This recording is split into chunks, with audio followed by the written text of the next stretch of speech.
Hey guys, what's up? I'm Avinya and today I'm here with a new book. But I will not tell you the name of the book because we all know that the Independence Day is because the Republic Day is near to us.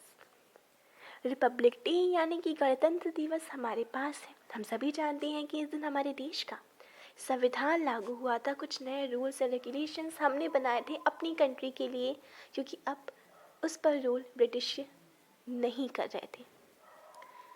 तो जिस तरीके से हमने अपने rules बनाए, अपनी country को progress दी अपनी रूल्स के ज़रिए, तो क्या हम इस रिपब्लिक डे अपने ऊपर कुछ डिफर रूल्स नहीं लागू कर सकते? कुछ ऐसे रूल्स जो हमें भी प्रोग्रेस दें, हमें भी एक नई दिशा में आगे बढ़ाएं और हमें पूरी तरह से बदल के रख दें।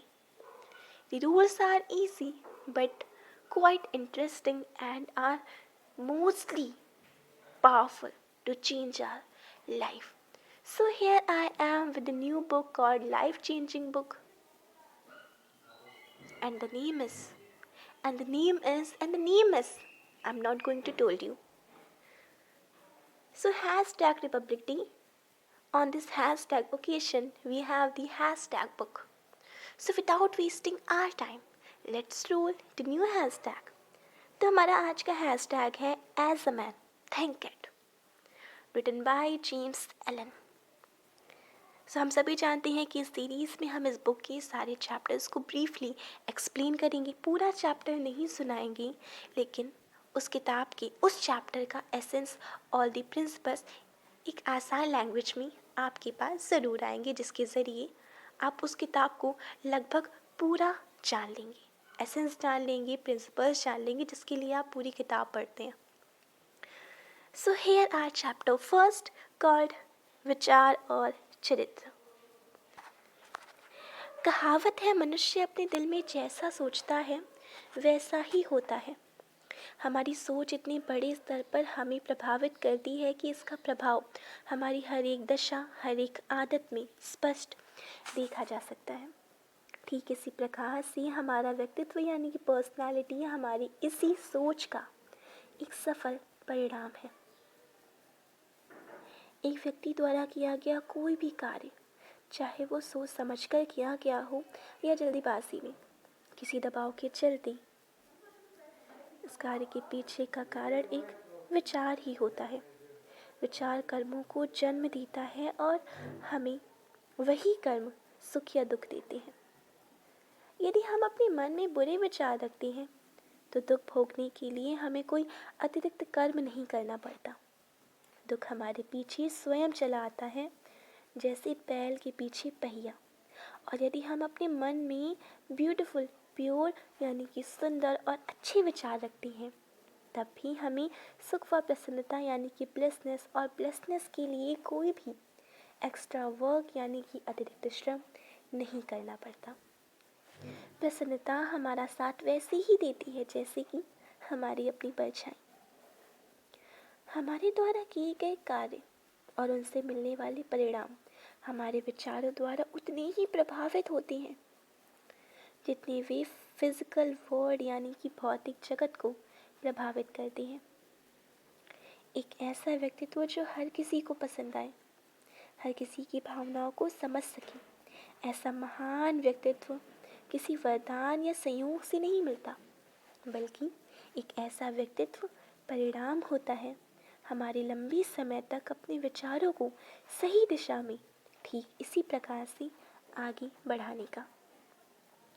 ऐसे ही बुरा व्यक्तित्व भी अपने भीतर अतिरिक्त यानी कि अपवित्र विचारों को निरंतर स्थान देने का परिणाम होता है।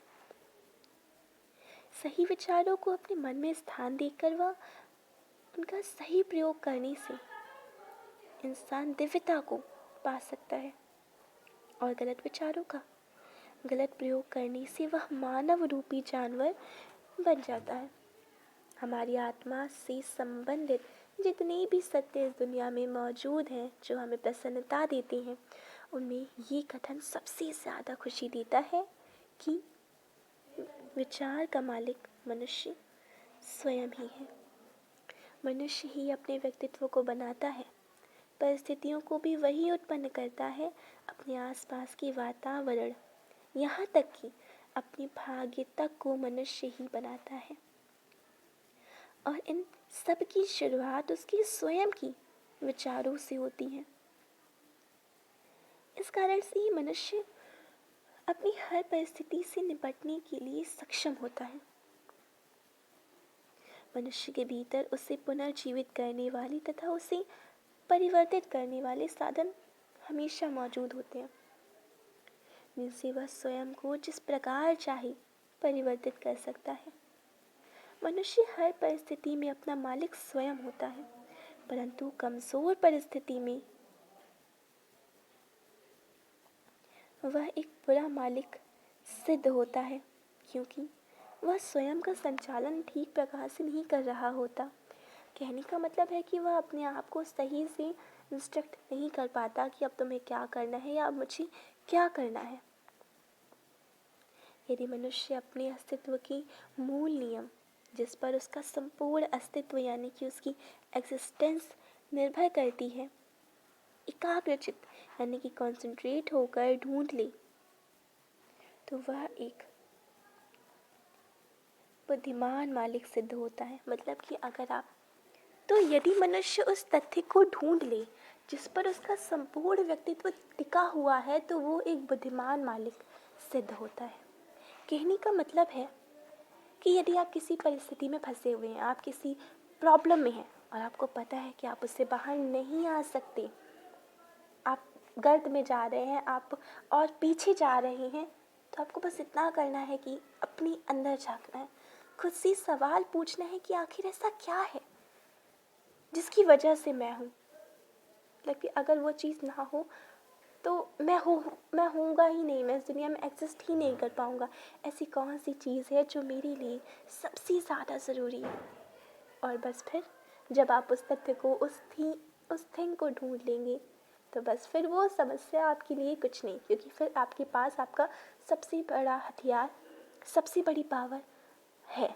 और जब आपके पास आपका वो सबसे बड़ा पावर है ना, तो फिर everything is minor than you, before you.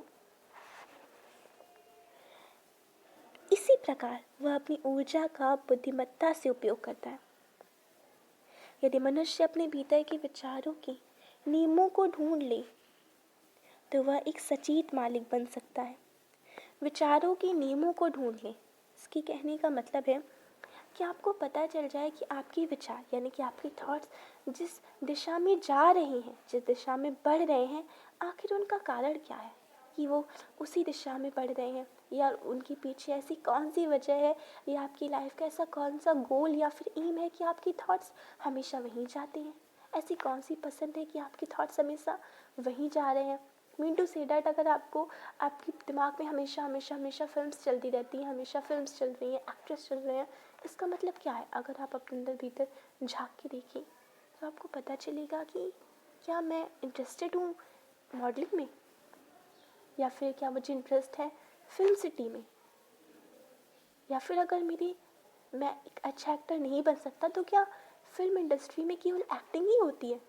मैं कुछ और कर सकता हूँ, मैं एक अच्छा डायरेक्टर बन सकता हूँ, मैं एक अच्छा लिरिसिस्ट बन सकता हूँ, मैं अपना म्यूज़िक कंपोज करके यूट्यूब पे अपलोड कर सकता हूँ। तो आप इस तरीके से कुछ नियम ढूंढ सकते हैं। यदि मनुष्य अपनी अंतरात्मा में गहराई तक झांके, तभी वह स्वयं पर नज़र रखे और उन्हें नियंत्रित करे।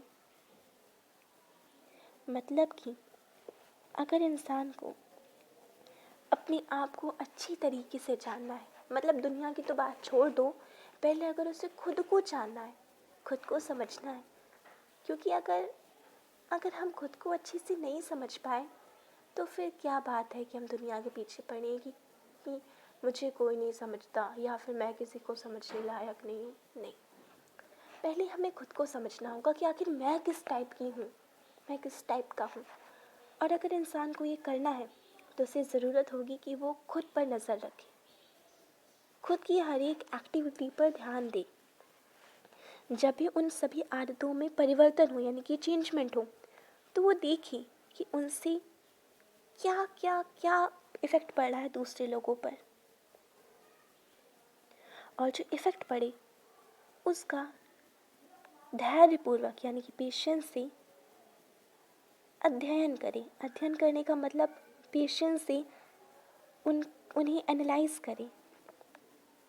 और जब वो ऐसा रोज़ करेगा, अपनी ज़िंदगी की छोटी छोटी घटनाओं पर रोज़ ध्यान देगा, अवलोकन यानी कि देखेगा, और ख़ुद के बारे में और ज़्यादा नॉलेज गेन करेगा, तो वह ये प्रूव कर सकता है कि वह स्वयं अपने जीवन यानी कि लाइफ, चरित्र यानी कि कैरेक्टर, और भाग्य यानी कि डेस्टिनी का निर्माता है। ज्ञान को प्राप्त करने के लिए धैर्यपूर्वक, बिना थके, निरंतर आग्रह की आवश्यकता होती है। तो ये था हमारा chapter first of the book as a man think it called विचार और चित्र। Thank you so much. नहीं, you are at the platform of the booktuber. I am Avinya, and today I explain the chapter first of the book as a man think it. Thank you so much for giving me your priceless time. Take care. Bye bye.